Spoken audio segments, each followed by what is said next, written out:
what we're going to do now is we're going to jump to the Inevitable City. The Inevitable City is the capital city of the Chaos faction. Chaos is sort of corrupted humanity. And so within that, you're going to find all sorts of twisted, weird buildings, strange demonic forces, crazy Chaos champions, with huge panoplies of armor. And I'll just run through on a bit of a sightseeing mission. Here I am with my orc. And we're in the entryway of the Inevitable City as we're moving around. And basically, you're going to find all of the standard sort of city services that you would find in a normal capital city. Things like banks and guild halls and things of that sort, but always with sort of a chaotic twist. So the bank is actually full of like weird souls flying around everywhere. And the guild hall is called the Viper's Pit, which is basically this weird sort of floating battle arena that the guilds can go into to meet socially, to plan the war effort, things of that sort. But again, it's always sort of chaos flavored. So moving on here, let's go into first person view so we can get a shot of the Chaos Portal as we come through here. So, and off in the distance we have a greater demon of Tzeentch, who's the bird god of change. So he's just kind of hanging out, flying around the guild hall there. And off in the distance you actually see the palace of the Chaos champion Charzanik.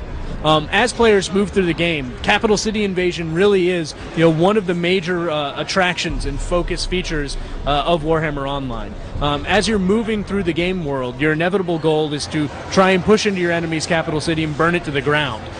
So the forces of destruction, I fell through. That's one of the risks of not watching where you're going while you're walking on a flat floating platform, is sometimes you walk off the platform. So as you're moving through these capital cities, what you're trying to do is push towards your enemy's imperial palace, get inside, fight their champion or their king.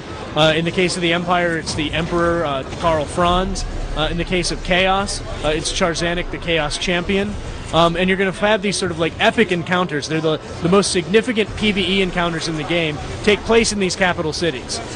So as you're moving through the fourth tier of our content, you're always moving a battlefront back and forth between capital cities.